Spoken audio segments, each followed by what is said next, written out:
On the vast, gray, and unforgiving stage of the North Atlantic, victory was measured not in miles gained, but in tonnage saved.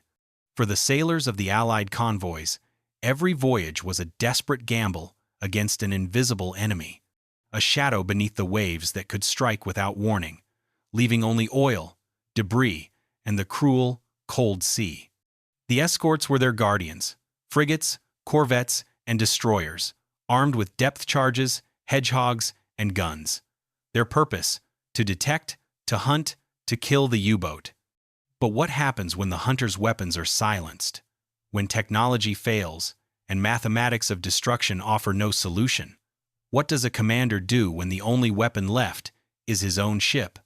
This is the story of one such commander, and the day he was forced to make a decision of brutal, terrifying simplicity. When all conventional weapons failed, his destroyer would become a 1,500-ton spear. Our story takes place in the bleak midwinter of 1943. The Battle of the Atlantic is at its brutal, pivotal peak. Following the victories of Black May, Allied countermeasures are finally gaining the upper hand, but the U-boats remain a lethal, persistent threat.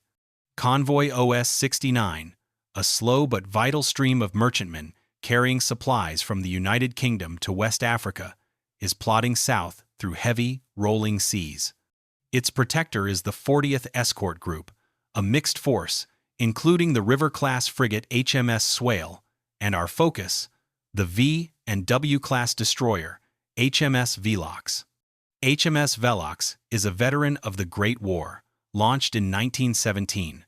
By 1943, she is long in the tooth, but heavily retrofitted for the escort role. Her armament is typical for the task: 4 4-inch guns, a handful of lighter anti-aircraft weapons, and the crucial anti-submarine arsenal, depth charge rails aft, and throwers amidships. Her commander is Lieutenant Commander Roderick "Roddy" de Winton Kelsey, DSO, a seasoned and respected officer. He is 31 years old. The man in command of Velox is calm, professional, and possesses that essential quality of a good destroyer captain: aggressive instinct, tempered by calculated judgment. Aboard Velox, the crew of nearly 150 men is a mix of seasoned Atlantic hands and newer recruits, all conditioned to the exhausting rhythm of convoy duty. 4 hours on watch, 4 hours off, in a world of constant damp, tension, and the ever-present threat of the acoustic torpedo or the nighttime surface attack. They are weary, but vigilant. For on the 9th of February, 1944, their vigilance is about to be tested with a sudden, violent clarity. The morning of February 9th dawns with poor visibility and a choppy sea southwest of Ireland. Convoy OS-69 is in a standard formation, the merchant ships plodding along in neat columns, the escorts prowling the periphery like sheepdogs. Aboard Velox, the Aztec pings its steady, metallic rhythm into the deep, a sonic searchlight probing the dark water. The operator's ear is trained to distinguish between whale, wreck, and the hard, sharp return of a submarine pressure hull. At 1,047 hours, that sharp return echoes in the operator's headphones. A contact. Bearing green 030, range 2,000 yards. It is classified as submarine. The atmosphere on Velox's bridge shifts instantly from routine watchfulness to focused intensity. Action stations is sounded. The crew scrambles. This is the moment they train for. Lieutenant Commander Kelsey orders an immediate attack run. Velox turns hard, her bows digging into the swell as she builds speed. The Aztec operator maintains contact, calling out the decreasing range. 1,500 yards, 1,500. On the aft deck, the depth charge crews are at their positions, the heavy canisters primed and ready. The attack pattern is calculated. The orders are given. The first pattern of 10 depth charges is rolled off the stern rails and fired from the side throwers. They sink into the gray water.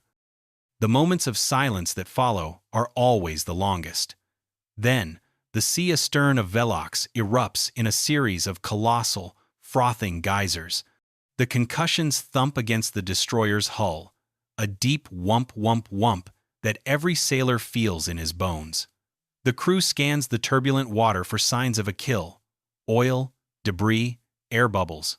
There is nothing, only spreading foam and the smell of explosives. The ASDIC operator reports contact lost. Perhaps it was a non-sub, a false echo. Perhaps the U-boat was destroyed instantly. But Kelsey is not convinced. He orders Velux to circle, to listen. The convoy steams on, now a few miles distant. For 30 tense minutes, they search. Then, at 1,123 hours, the ASDIC picks up the contact again. Stronger, closer. The U-boat has survived, and it is maneuvering. Then, at 1,415 hours, the decision is made for him. Lookouts on Velux's bridge spot it first. A disturbance on the surface, 500 yards off the starboard bow. Not a periscope, not a conning tower, but the long, dark, whale-like back of a submarine's hull, breaking the surface in a clumsy, uncontrolled ascent. U-223 is forcing to the surface. The depth charge attacks have caused critical damage. Cracked battery cells, leaking chlorine gas, damaged diving planes, leaking seams. The boat is no longer capable of submerged combat or escape. Capitan Lieutenant Wechter's only choice is to surface, fight it out with his 88mm deck gun and anti-aircraft weapons, and try to make a run for it on diesel engines. It is a desperate move, but not without teeth. A Type 7 U-boat's deck gun is a potent weapon against a destroyer at close range, capable of punching holes in Velux's unarmored hull, targeting her bridge, her engine room. As U-223 breaks into the harsh daylight, her hatches fly open.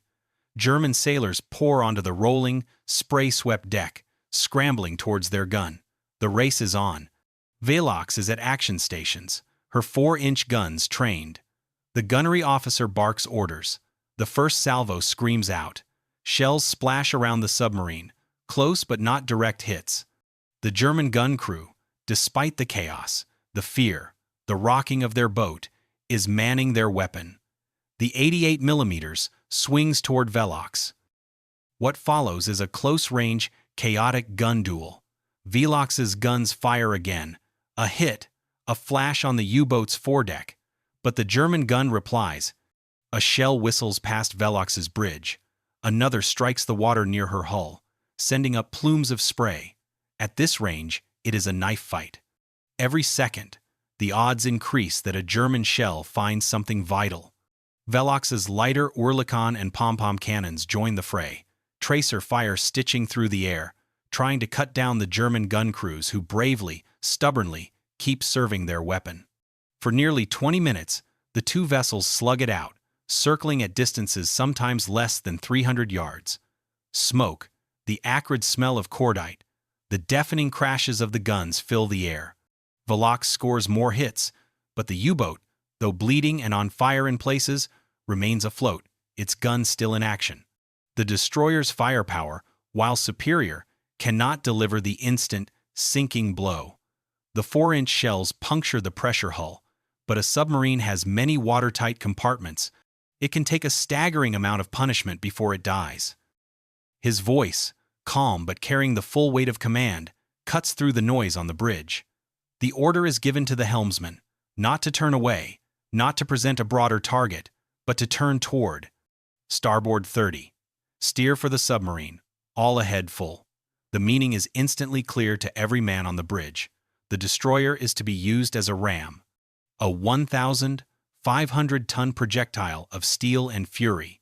It is a tactic from the age of oar and sail, resurrected here in the age of radar and sonar. It is the weapon of last resort, for it risks the attacker as much as the target. A collision at speed could hold Velux as easily as U-223. It could lock the two vessels together in a fatal embrace, dragging both to the bottom. Velux heels over as her helm goes hard over. Her bows rise as the engines pour on every ounce of power they have. She is no longer a gun platform. She is a spear. A collective breath is held. On the U-boat, the realization of what is happening must have struck like a physical blow. The wounded destroyer, smoke pouring from her forward gun, is not retreating. It is accelerating directly at them, a wall of gray steel growing larger by the second. The German gun crew fires frantically, but the angle is now terrible, the range closing too fast. At 1,445 hours, HMS Velox strikes U-223 just abaft of the conning tower on the port side. The sound is a deafening, grinding shriek of metal being tortured and torn. The impact sends a shudder through every frame of the destroyer. Men are thrown from their feet. The bow of Velox rides up over the submarine's hull, crushing deck fittings, the gun mount, before sliding down the other side, opening a massive, gaping wound in the U-boat's pressure hull.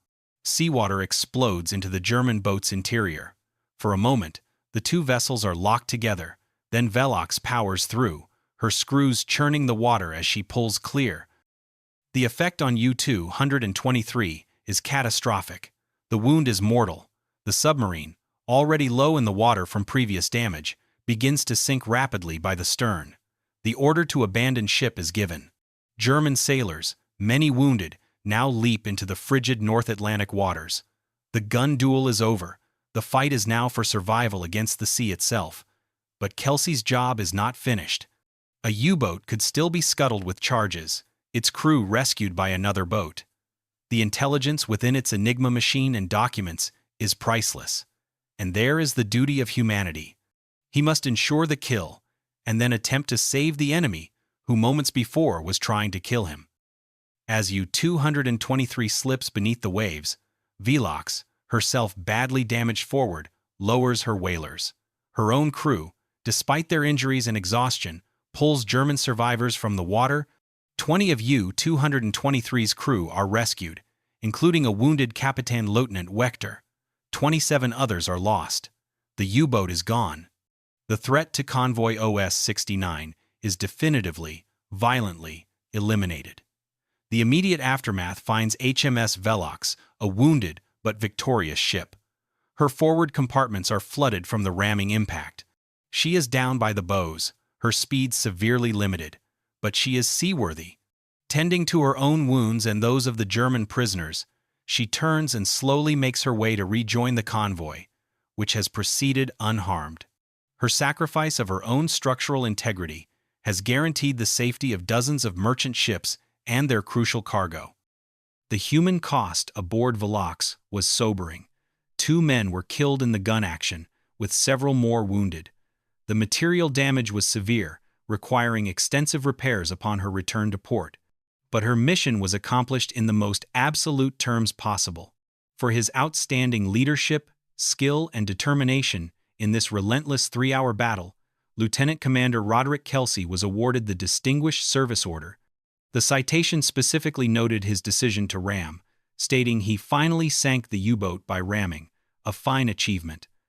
The legacy of this action is one of stark, decisive command. It underscores a fundamental truth of naval warfare. When technology and tactics reach their limit, the final factor is the will of the commander and the courage of the crew. The ramming of U-223 was not an act of blind rage. It was a calculated, brutal, and necessary tactical decision. It represented the moment a destroyer captain looked at his arsenal, found it wanting, and chose to turn his entire ship into the weapon that would win the day. For U-223, it was the end of a short but aggressive career that had included several sinkings. For its survivors, it was the end of the war. For the men of HMS Velox, it was the defining moment of their service, a story of damage, perseverance, and ultimate success against a resilient and dangerous foe. It stands as one of the last and one of the most dramatic ramming actions in the history of the Royal Navy. This was just one of countless untold stories from the Second World War, a story not of grand fleets clashing, but of a single destroyer, a determined captain, and a choice that echoed from a past age of sail to decide a battle in the modern world.